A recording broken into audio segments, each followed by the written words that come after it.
Hey everyone, Ryan here from Mista Rau Gaming, and welcome to another solo playthrough game video. And this time I'm going to be taking a look at the Stonemaier game Red Rising, designed by Jamey Stegmaier and, oh my gosh, what was it? Alexander Schmidt. Oh my gosh, I almost got the first name wrong.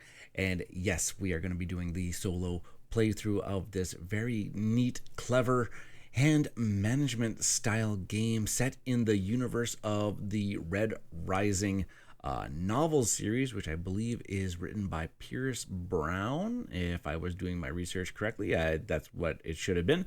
Novel series I'm not that familiar with, but man, oh man, did they make the characters come alive in this game with the art. So, without further ado, if you are enjoying the content on this channel, I'm just going to ask you to hit that like button on this video, subscribe to the channel if you have not done so already, and the notification bell is there if you want to get notified of more of my videos that come out in the very near future.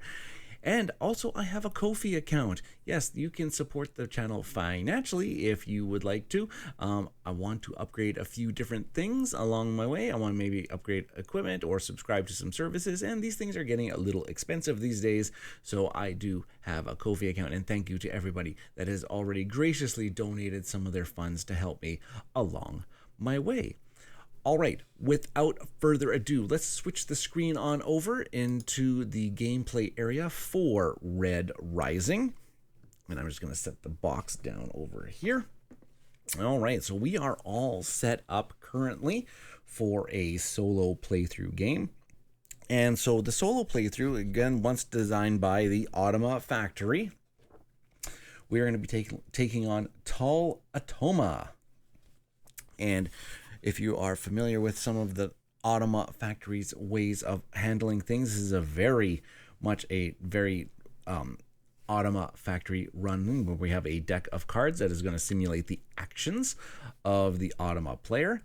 We have a hand of, or I guess a collection of cards that they've already started with face down. I didn't get to see what those were.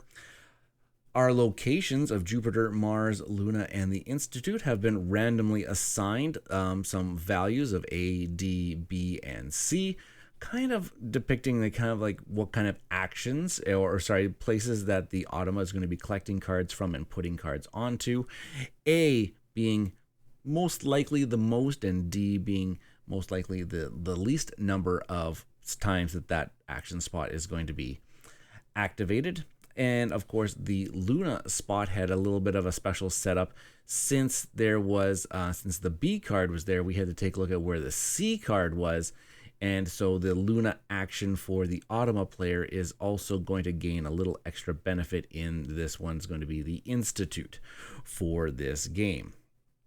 I have my starting hand of 5 cards here. I am going to be playing as House Diana, where every time that I gain the sovereign token, even if I already have it, I get to place an influence onto the Institute track. There have already been seeded. There are some cards already in the row here.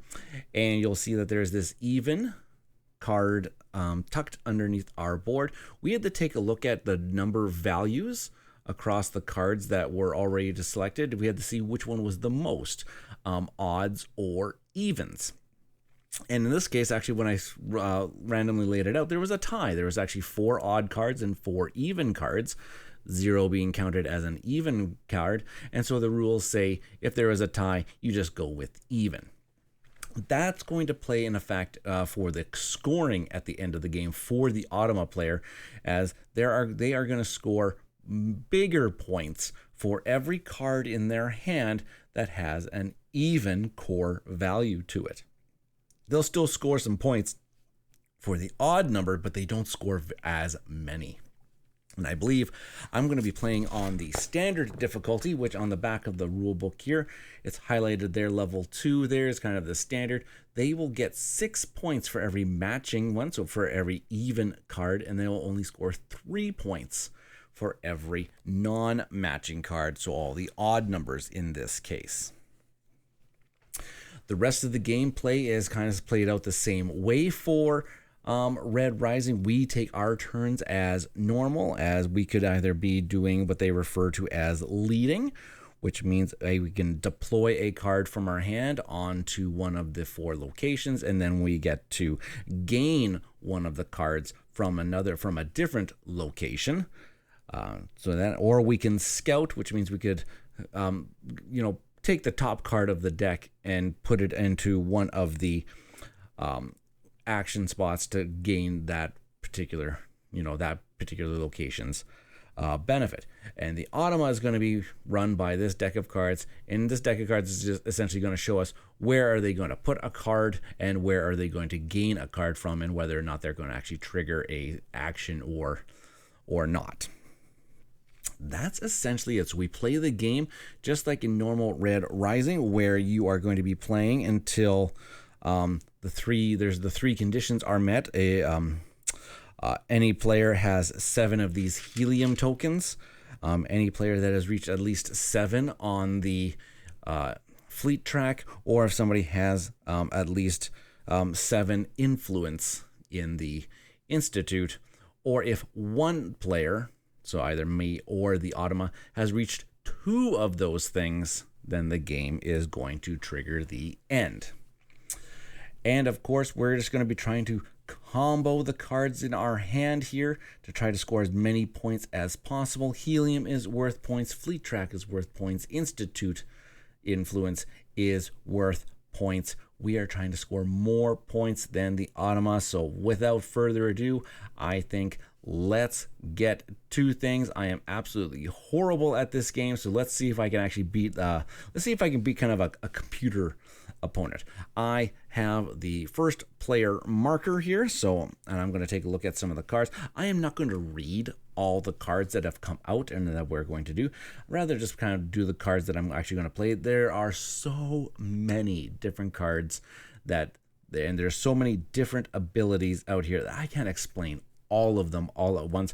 I'll just kind of explain the ones that, because more often than not, most cards have, I'll just kind of show up this one here, this little card with an up arrow, which is a deploy ability. Deploying means if I decide to take that lead action and I put the card into a location, I can actually activate its deploy ability. And you actually have to follow the rules on them, because some of them actually would say if you deploy it in a certain place, you get certain benefits and stuff like that. So I think that off the start here, I actually saw that these 2 cards actually might benefit me a little bit.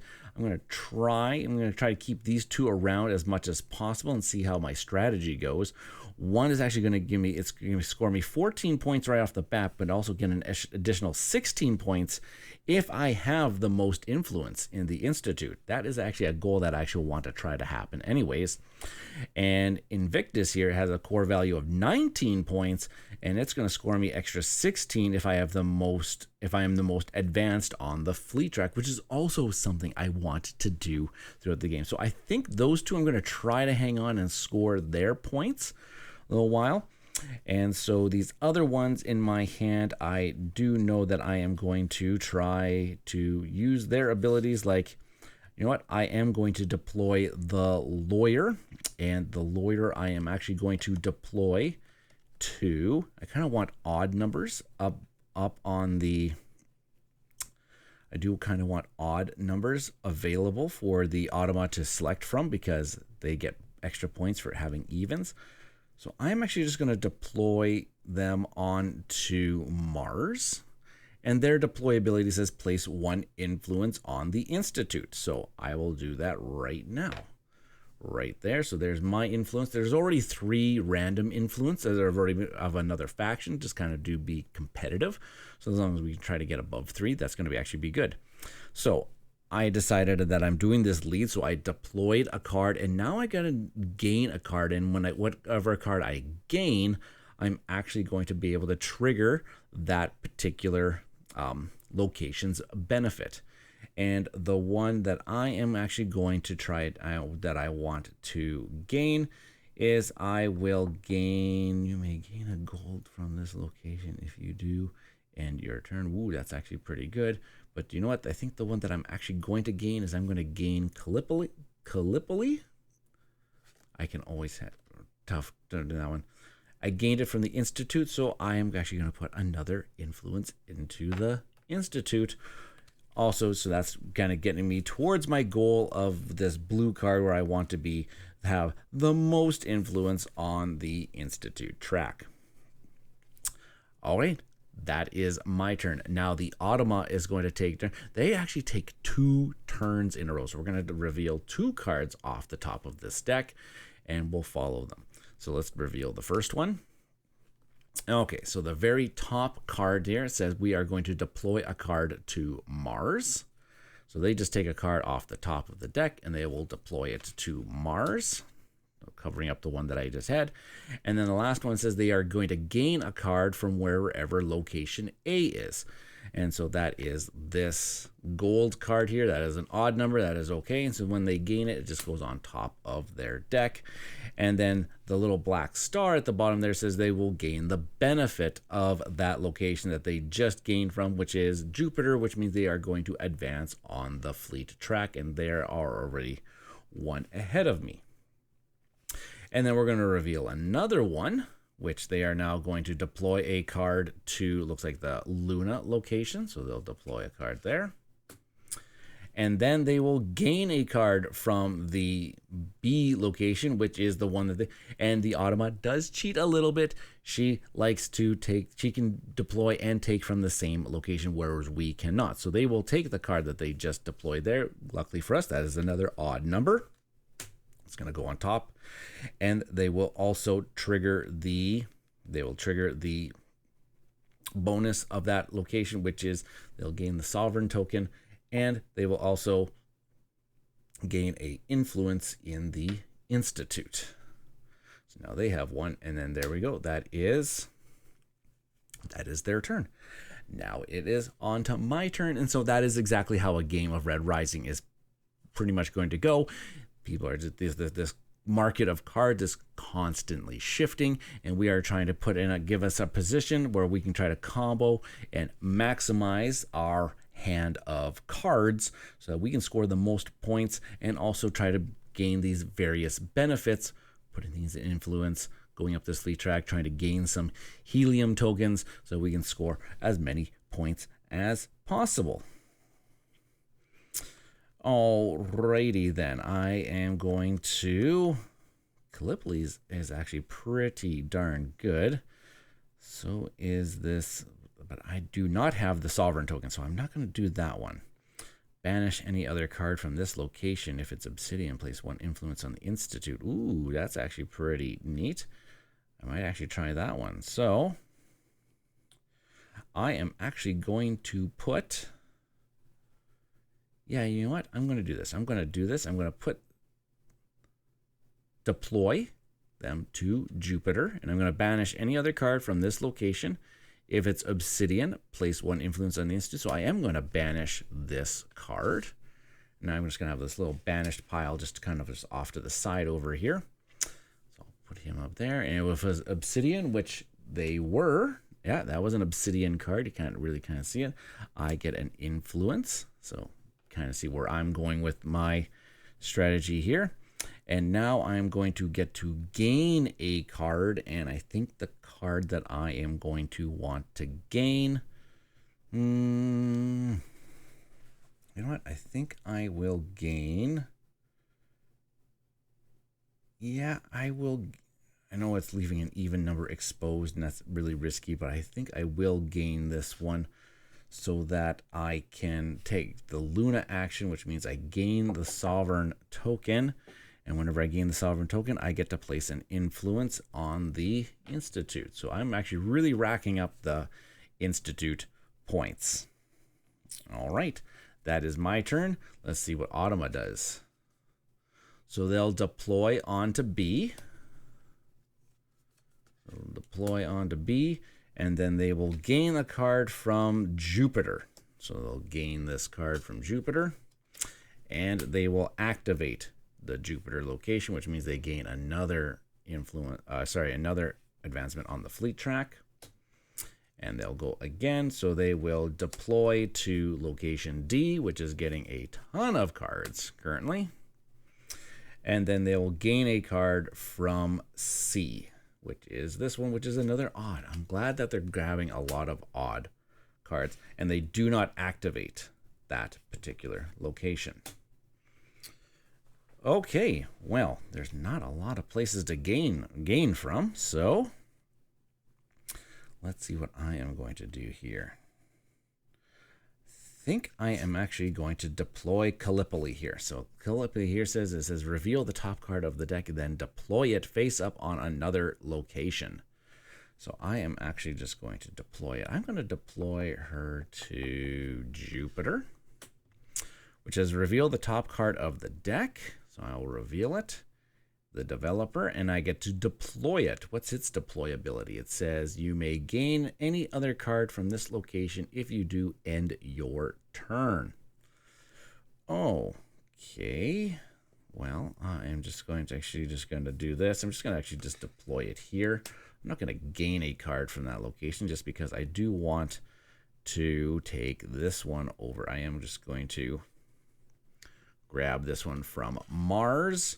I'm going to grab Eevee, and grabbing it from Mars grabs me a helium token, and they are just worth 3 points each at the end of the game. All right. Okay, that was my turn. So let's take a look at Automa. We will deploy a card to B. I guess we'll add a card to B. And we will gain a card from the Luna location, which they will gain that card. And they will activate the Luna location, which means they gain the Sovereign token. And they also get a influence on the Institute as well. Okay, and was that?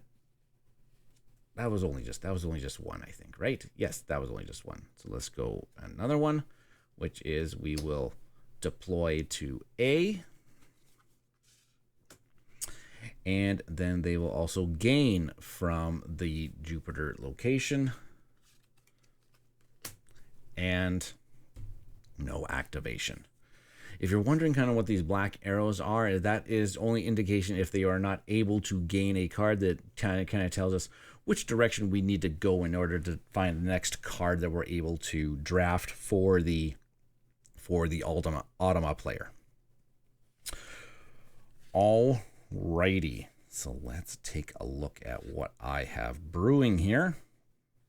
I don't have the Sovereign token again, so let's take a look at this one. It says banish Eevee and all cards at this location. For each gold banish, place one influence token on the Institute track. Well, there are no golds out there, so that deployability is not that great. Let's take a look at what their bonus ability is. If they are with Darrow, which is like the main character, I think, from the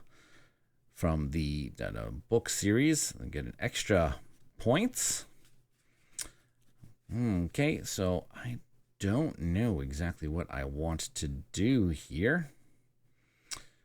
You may gain a gold from this equation. If you do, end your turn. My goodness, the deploy abilities on these cards are not fantastic for me, but maybe I can,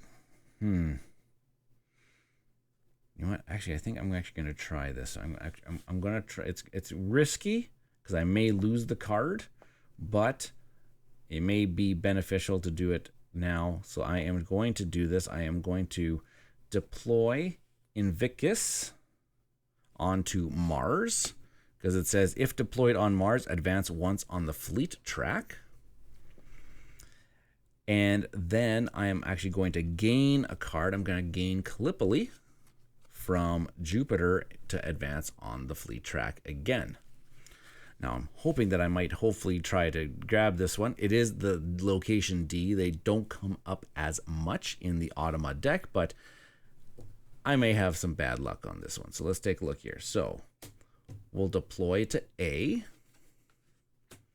and then gain a card from C and activate it, which means they will get a Institute influence. and then we will deploy a card to the Institute, and they'll gain a card from A. They gain lots of cards and activate it, which means they will go up on the fleet track. Alrighty, well then I am going to do this again. I am going to deploy Gallipoli back to Jupiter, reveal at the top card of the deck, and then deploy it face up on another location. So there we go. And then I will deploy. What's its deployability? It says you and an opponent of your choice may place one influence on the Institute. Ooh. And I will deploy you to Luna. Nope. I'll deploy you to the Institute. So you and an opponent of your choice may place one influence on the Institute. I will place, and they will always place. Okay, now I'm going to gain, and I'm going to gain this card again to grab another helium from Mars. Okay. All right. Keep it on. Keep the good times rolling. Let's take a look at Automa here. They are going to deploy to C, and then they will gain from Mars. They will gain from Mars, triggering the Mars effect. So they now have a helium token. And then they will deploy to A, and then they will gain from Mars, but they don't trigger any effect. All right, now what do I have here?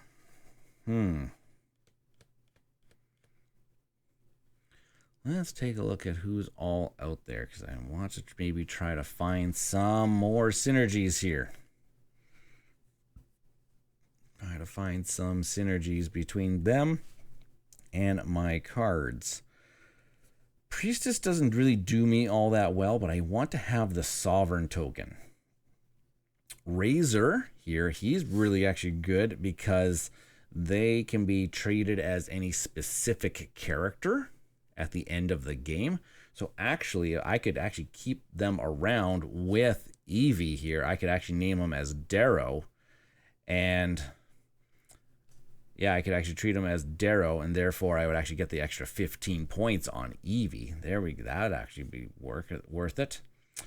But I think I am going to deploy. I think I'm going to deploy this one again.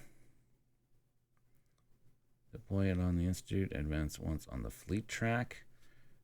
If deployed on Mars, advance one that's in the fleet track. So you know what? I'm actually going to deploy on the Institute.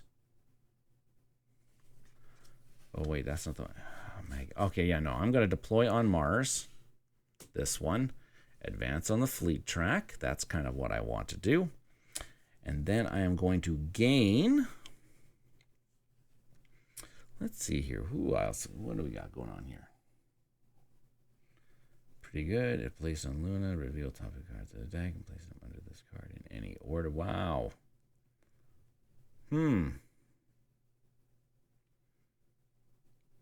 Those seem really decent. So I think I am going to, I do want that. So I'm actually just going to grab this one out of my hand, and I'm going to grab the Sovereign token. And every time I gain, I get to put an influence. So I've got 6 influence already in the Institute. That's really good. I'm hoping. Don't take away this blue, please. Don't take away that blue. All right, here we go. We're going to deploy to A and take from the Luna location. So take from the Luna location. And we get to, this one says we're going to banish the top card of the draw deck. And then we're going to deploy to Jupiter. And then take from location A. There we go. And we will also trigger that location we just took from, which is Jupiter again. So once again, they just kind of just get ahead of us on that track. Okay, well, I have the sovereign token now, so I'm going to use the deploy ability of the priestess. I will deploy her to Luna. I'll deploy her to Luna. If you have the sovereign token, advance once on the fleet track. Just like that. And then I think I am going to gain... Now, what is Karnas here? He's a gold. Let's take a look at what they're usually pretty decent. Banish the card directly under this one. If the banished card is Mustang, the Jackal, or Nero, you may also choose an opponent. If you do, they banish one of their cards. That's pretty specific, so I'm not sure. And plus, I don't see Cassius. It kind of gets bonus points for having Cassius around, and I don't see Cassius. So I am just going to draft Invictus again, which will gain me another helium. Kind of doing the helium thing. Alrighty, so that's my turn. Let's take a look at what they're going to do. They are going to deploy to Mars. There we go. Deploy to Mars, and then they are going to take from D, which is Mars again, and they will trigger the Mars ability, which is gaining a helium, and then their second card is going to be, well, look at that. They are going to deploy to A, and then they are going to take A and banish a card. Okay. All right. Well, what are we going to do in this case? Do we keep going up on this fleet track? I think that's actually that might actually be well worth it for us. I think at this point.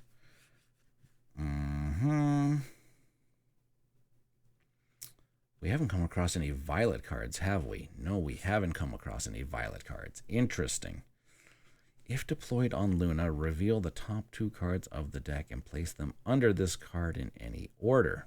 Interesting.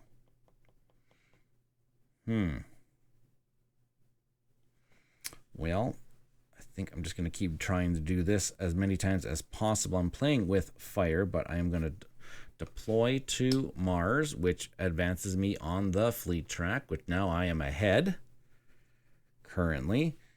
And I am going to draft...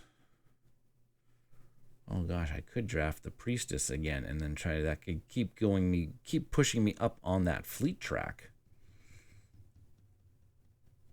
And then I get some... Oh yes, so I'm going to try this. I'm going to do this. I'm actually going to draft the priestess. And I get the sovereign token. I already have it, so I get to place a influence on the institute because of my house's ability. Okay, so now what is going to happen for the Automa? Oh yeah, they're going to deploy to B, and then they're going to gain that card and trigger it, which means they grab the sovereign token and put an influence.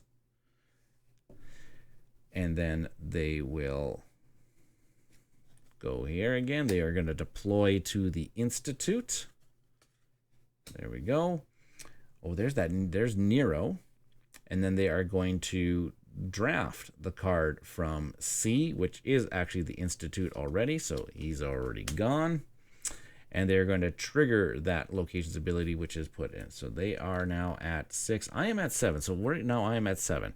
I could try to end the game. If I can get my fleet track to 7 out, I would have 2 of those conditions, which would then trigger the end of the game. And I don't know if my deck here is really that beneficial for scoring points, but I haven't been able to gain any extra cards because I haven't seen those cards yet. So okay, well, I don't have the sovereign token now, so that one is actually not that useful. Okay, so then I shall... What's my deploy ability going to be? I'm going to deploy...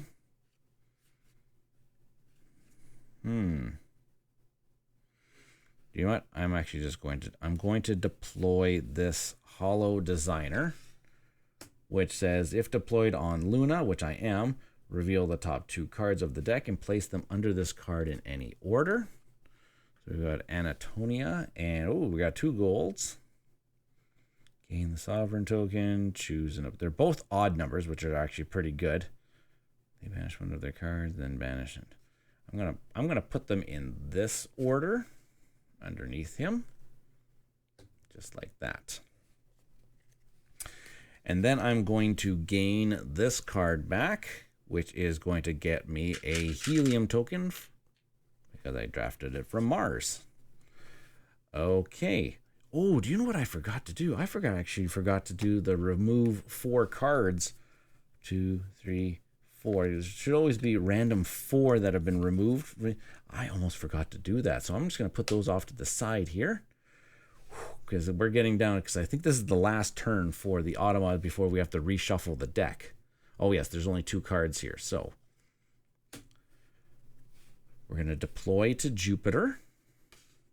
And then we are going to gain, they are going to gain a card from B. So that is actually this one. And they'll trigger it, so they have the Sovereign token, but they also get to put a influence out. So, oh no, now they are tied with me for influence.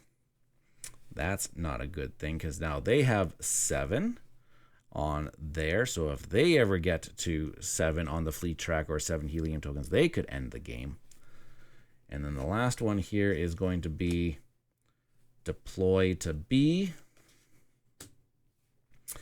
Gain from the Institute, but at least they're not triggering the Institute. Okay. Okay, my turn.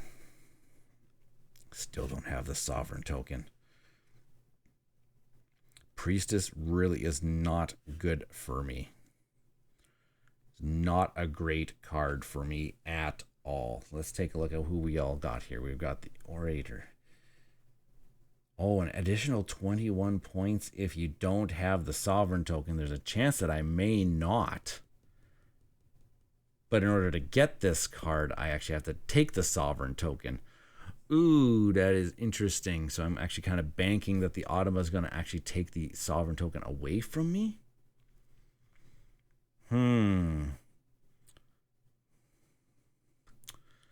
Well then. Ooh, Hacker is actually really good. Reveal the top card at the end of the game. Reveal the top card of the deck and gain points equal to that card's core value. That's actually kind of nice.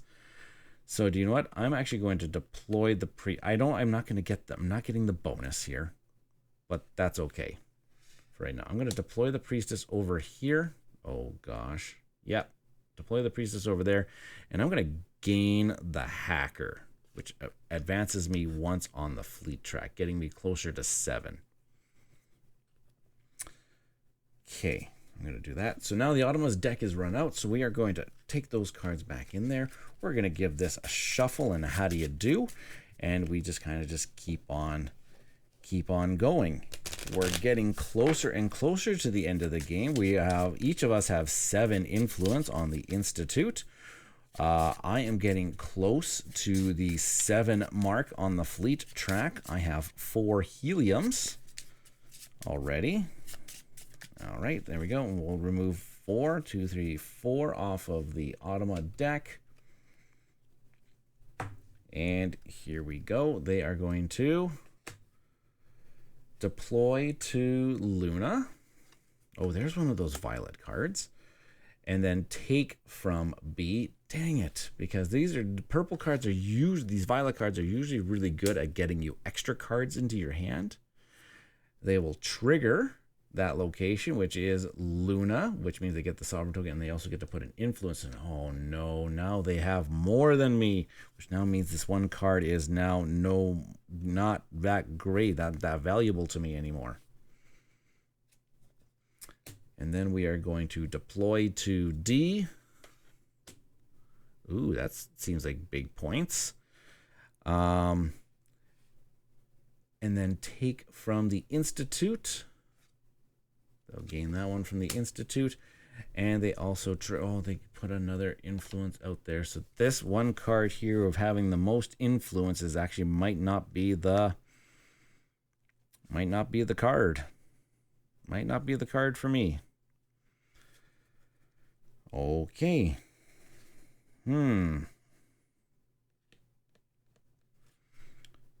He could be actually really good if I got a gold card, but then it means I have to get rid of somebody. So, okay, I have to deploy a card. So what am I going to do? I'm going to deploy. Banish every card at this location. Banish EV and all cards at this location. For each gold banish, place one influence in the... Well, this one's got a gold. This one's got 2 gold. I can actually put 2 more influence, so that would actually tie me? Yeah, that would actually tie me.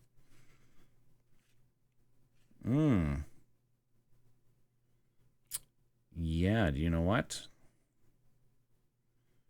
Sure, I'm actually going to do that. I'm actually going to do Eevee here. I'm going to deploy her to Luna, and I'm going to banish Eevee and all cards at this location and place 1 influence token on the Institute for every gold banished. There are 2 gold cards there, so I'm going to actually put 2 influence at the Institute. Just like that. And then I am going to gain... I could gain Karness, because that actually would actually help Razor here. And Razor would actually help Karness. So you know what? Actually, I'm going to do that. I'm actually going to draft Karness. And that's going to push me up to 7 on the Fleet track, which now I have 7, at least 7 influence. And I am also the one that has 7, at least 7 on the Fleet track, which means I finish taking turns until each player has taken the same number of turns. So I've taken my, that was my last, so then the Automa is going to get their last, this is going to be Automa's last turn here. Which, ooh, I'm just really hoping that they don't add any influence to the Institute, because then I can actually gain some bonuses from my cards. Okay, this is Automa's last turn. They're going to deploy to B, gain from Jupiter, pushing them up because of the star. And then they'll deploy to Jupiter and then take from A and trigger that ability, so they'll go up on the influence on the Fleet track again. Alrighty, wow. Okay, there we go. Roller coaster of emotions over. We are now ready to score for this game. This is going to be really quite lovely. I'm going to grab the score pad here. And I have a pen around? Oh my goodness. You know what? If I was actually ready, I think I have kind of like a Sharpie here. So I'll just use that. So coming over here, we got Ryan and we've got Otto. Okay. I'm going to go through the scoring that's on the back of the thing. Let's score Otto first. Let's see what we got to try to get. So, basic Automa, they get 70 points right off the bat. That's it. So they automatically have a base score of 70, and then they just kind of go up from there. They're going to have their Fleet track, which is they got to spot 6, which means they'll get another 21 points. So they are at 91. Then they are going to get also their helium tokens, 3 points each. So they got 2 of them. So that's another 6. So they are at 97. They will also, if they have the sovereign token, so they get an extra 10 on that. So they're at 107. Then, and then the influence track. So they are tied with us. And I believe I believe if I want to find, well, I think the tied players we both get it. Let me just double check that here. Players with the most influence at the Institute gain 4 points for each of their influence there. Players with the second most gain 2 points. All other players gain 1 point. Note that in a 2-player game, 3 non-player influence. And then if there's a tie, they're each worth 4 points each. So boom, that's 36 points for the Automa there. So now they are at, what is that, 13, so 143 they are at now. They're at 143. And now they have to we look at their hand of cards, and we have to sort them into matchings and non-matchings. So evens are matchings, odds are non-matching. Let me just do that quickly. I'm going to move my hand of cards just on top here. Okay, so odd, even, odd, odd, odd, odd, even, odd, even, odd, odd, even, odd, odd, odd, even, odd, odd, even, odd. Okay, so now they need 20 cards, or I guess they discard down to 20 cards. 1, 2, 3, 4, 5, 6, 7, 8, 9, 10. And I think they have 10 over here as well. Here, 1, 2, 3, 4, 5. Whoa, gosh, 1, 2, 4, 5, 6, 7, 8, 9, 10. These other ones are going to go away because they discard down to 20 cards. And they are going to score 6 points for each of their matching cards. So I think they had 1, 2, 3, 4, 5, 6, 7, 8, 9, 10. So that was 6 points each for another 60 points. So up to 203. And they score 3 points each for their non-matchings. 1, 2, 3, 4, 5, 6, 7, 8, 9, 10. So for another 30 points. So their final score was 233. So we are trying to beat 233 for our score. That is going to be tough to do, I think. I'm thinking it's going to be very tough to do because Okay. I can do my fleet track here. It looks like that I got up to space 7, which is 28 points. I got 28 from there. I got 1, 2, 3, 4 times 3 is 12 points for my things. I did not have the sovereign token, and I also get 36 points for those. And I have a long ways to go to get to maybe over 200 points from just the cards in my hand. So let's take a look here. So base score of 19 and an extra 16 if I have the most advanced on the fleet track, which I am. So that is going to be worth 20. That's actually going to be worth 35. That one's worth 35 points. I'm going to keep track of this one just kind of over here. So that's an extra 35. Okay, that's actually a decent start. Let's take a look at this next card here. It's worth 14, and if you have the most influence on the Institute track or tied for the most, we are tied for the most, it's worth an extra 16.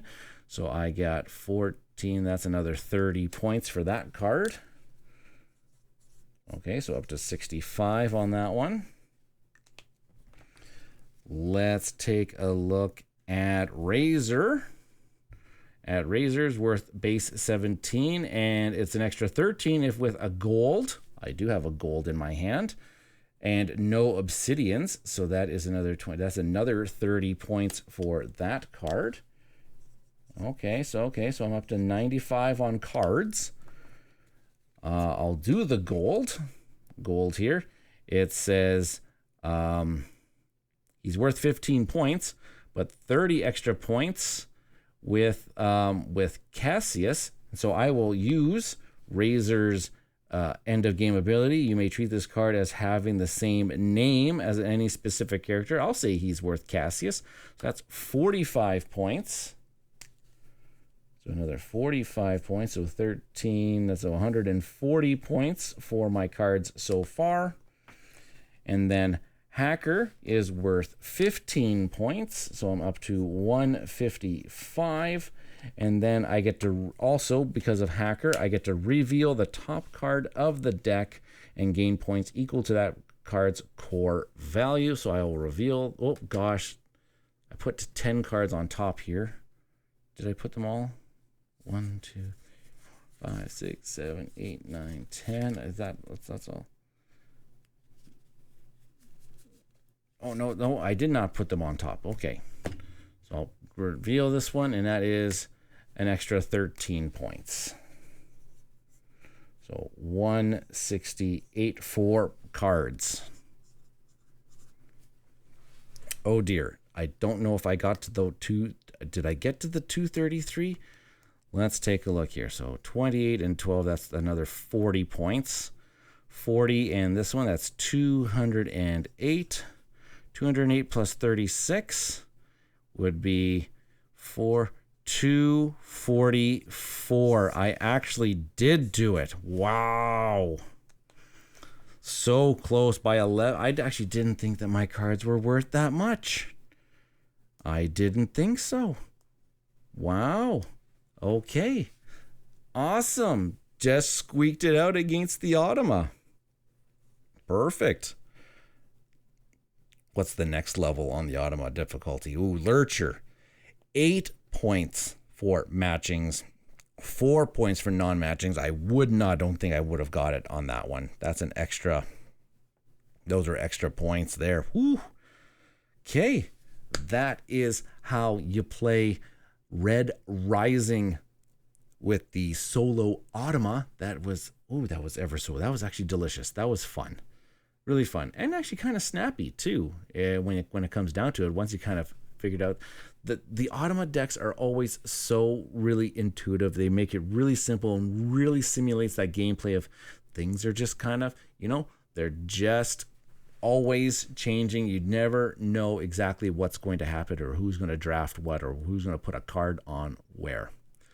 All right, folks, I've been Ryan from Mista Rau Gaming. If you really enjoyed this video, please make sure that you put a like on this video, subscribe to the channel if you haven't done so already.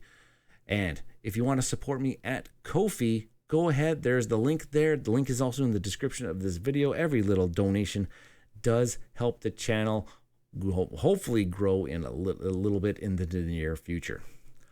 All right, folks, thanks for watching. I'll see you next time. I've been Ryan. Have yourselves a great night, day, afternoon, whenever you decide to watch this. Thanks, everybody.